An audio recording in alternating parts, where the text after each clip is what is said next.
Hi, good morning, everyone.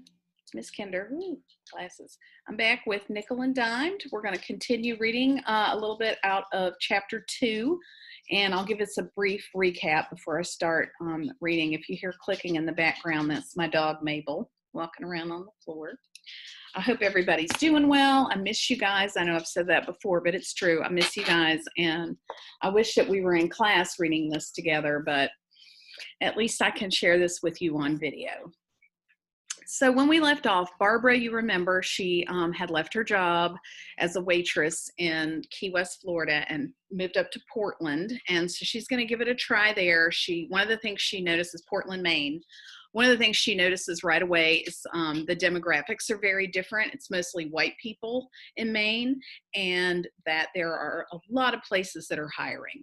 So when we left off, she was staying in a Motel 6, and she had gone out and sort of ran across the road, got herself some pizza and some salad, and had taken it back to her hotel room, and she was going to look at the want ad. So you'll remember that this book was written, this is a nonfiction book, and it was written in the late 1990s. So they did not have the access to the internet and job listings that way that we do now. They mostly search for jobs through the newspaper. So that's what Barbara's going to do. She's gotten herself a newspaper, and she's going to look for a job and a place to stay, because obviously she doesn't want to have to keep living in the Motel 6.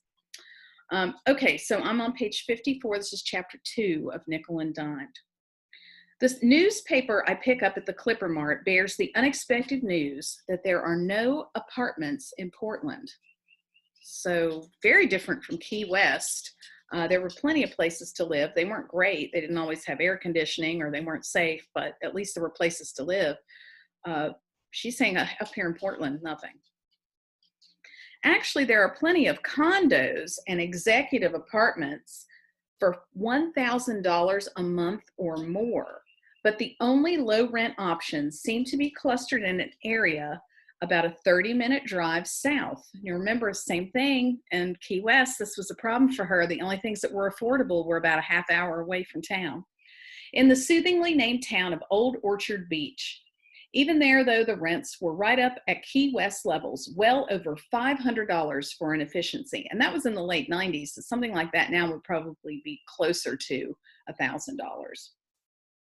A few calls confirm my impression that winter housing for the poor consists of motel rooms that the more affluent fill up in the summer. So affluent would be a person who has more money. So she's saying she calls around, and they're saying that in the summertime, the motels that the locals usually live in are filled up with more wealthier visitors. You get the low rates after Labor Day, and your lease expires in June. What about a share then? Glenwood Apartments, not its real name, in Old Orchard Beach is advertising a room at $65 a week, share a bath and kitchen, with a woman described to me on the phone as a character but clean. And I think, hey, that could be me, or at least my new best friend. So $65 a week for a room, but you have to share a kitchen and a bathroom. Navigating with my Clipper Mart map, I reached the declining and evidently orchardless beach town at about 10, and am shown around Glenwood by Earl. He repeats the character but clean part about my potential housemate, adding that they are giving her a chance. I asked if she had a job, and yes, she does, cleaning, but I'll never meet her because the place is so disturbing to the point of probably being illegal. We go into the basement of this ramshackle combination motel and boarding house where Earl indicates a closed door, the kitchen, he says. But we can't go in now because a guy is sleeping in there. He chuckles as if sleeping in kitchens is just another one of the eccentricities you have to put up with in the landlord business. So how do you cook? I want to know. Well, he isn't in there all the time. The room itself, just down the hall from the kitchen, is half the size of my little outpost in Motel 6 and contains 2 unmade twin beds, a 2-drawer chest, a couple of light bulbs on the ceiling, and nothing else. So I hope you can visualize that in your head as you read it. I'm going to reread it. So the room, she says, first of all, is smaller than the room that she has at the Motel 6, half the size, okay? And all that's in this room, 2 unmade twin beds, a 2-drawer chest, a couple of light bulbs on the ceiling, and nothing else. So not even anything covering the light bulbs, just naked light bulbs on the ceiling. So you can imagine the lighting in there must be terrible too. There is no window.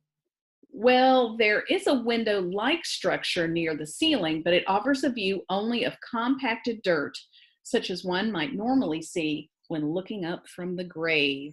I imagine she uses that term, looking up from the grave, intentionally to really give us the ominous feeling and the sort of constricted, claustrophobic feeling of what it feels like to be in this room. I walked back to the main street of town and set up my office at the payphone near the pier, from which I secure invitations to view a few more apartments. Forget the shares. So she's given up on sharing. And because this is the land before cell phones, she has to camp out near a payphone to make these phone calls. At the Sea Breeze, I'm shown around by a large, contemptuous guy who tells me there are no problems here because he's a retired cop and his son-in-law is a cop too, and everyone knows this. But I can't tell whether I'm supposed to feel reassured or warned. Another putative plus, he keeps down the number of children in the place, and the ones that he gets don't make any trouble. You can take his word for that. But the rent is $150 a week. So it's on to the Biarritz, where the jolly gal shows me the efficiency for $110 a week. No TV, no linens, no dishware. What I don't like is the ground floor part, right on a well-traveled commercial street, meaning you have a choice between privacy and light. Well, that's not all I don't like, but it's enough. I'm heading back to Portland in defeat when I notice that the Blue Haven Motel on Route 1 has apartments to rent, and the place looks so cute in an alpine sort of way with its rows of tiny white cottages set against deep blue pines that I stop. For $120 a week, I can have a bed/living area with a kitchen growing off of it, linens included, and a TV that will have cable until the cable company notices that the former occupant is no longer paying the bill. Better yet, the security deposit is only $100, which I produce on the spot. So Barbara has found herself a place to live in Portland now at the Blue Haven Motel. I'll just read a little bit more and then we'll stop for today. Given a few days or weeks more to look, maybe I could have done better, but the meter is running at the rate of $59 a day for my digs at the 6, which are resembling a Ballard creation more every day. So that's a reference to something, and I'll be honest with you, I'm not sure what it is. I'll look it up and let you know in the next video what she's alluding to. Remember we talked about allusions with an A? So she's making an allusion to someone named Ballard. I'll look it up and let you know. On the afternoon of my 3rd day there, I returned to my room to find that the door no longer responds to my key. As it turns out, this is just management's way of drawing my attention to the fact that more money is due. It's a bad moment, though, lasting long enough for me to glimpse a future without a toothbrush or change of clothes. So she's locked out of her room till she pays more money. Now to find a job. I know from my Key West experience to apply for as many as possible, since a help wanted ad may not mean that any help is wanted just now. Remember, we talked about that when she was in Key West, because the turnover is so high, they keep want ads going in the paper. It doesn't necessarily mean they need someone right away, but they're building up a stack of people who want jobs so that as people leave, they have a bunch of people ready to just jump right in. Waitressing jobs aren't plentiful with the tourist season ending, and I'm looking for fresh challenges anyways. Clerical work is ruled out by wardrobe limitations. That would be working in an office. I don't have in my suitcase or even in my closet back at home enough office-type outfits to get me through a week. So I call about cleaning, both office and homes, warehouse and nursing home work, manufacturing, and a position called general helper, which sounds friendly and altruistic. It's humbling, this business of applying for low-wage jobs, consisting as it does of offering yourself, your energy, your smile, your real or faked lifetime of experience to a series of people for whom this is just not a very interesting package. At a tortilla factory, where my job would be to load dough balls onto a conveyor belt, the interview is completed by a bored secretary without so much as a "Hi, how are you?" I go to Goodwill, which I'm curious about since I know from past research it has been positioning itself nationwide as the ideal employer for the post-welfare poor as well as the handicapped. I fill out the application and I'm told the pay is $7 an hour and that someone will get back to me in about 2 weeks. During the entire transaction, which takes place in a warehouse where perhaps 30 people of both sexes are sorting through bins of used clothing, no one makes eye contact with me. Well, actually, one person does. As I search for the exit, I notice a skinny, misshapen fellow standing on one foot with the other tucked behind his knee, staring at me balefully, his eyes making swimming motions above his head, either for balance or to ward me off. So it's a little bit of an uncomfortable situation there at the Goodwill. She's having this interview in a warehouse. Nobody will look at her. And then when she goes to leave, there's a guy kind of standing on one leg, waving his arms in the air. She's just kind of an odd scene. I'm going to read one more paragraph and then we'll finish for the day. Not every place is so nonchalant.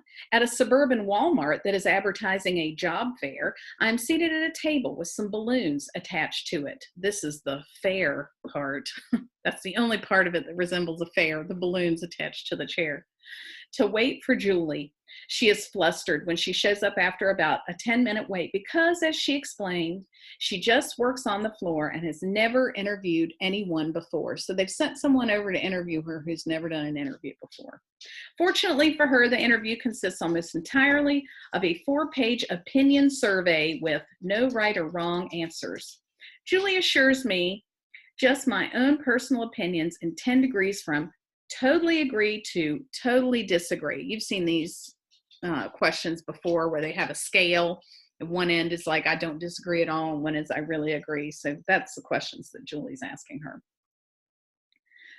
As with the Winn-Dixie pre-employment test I took in Key West, there are the usual questions about whether a coworker observed stealing should be forgiven or denounced, whether management is to blame if things go wrong, and if it's all right to be late when you have a good excuse.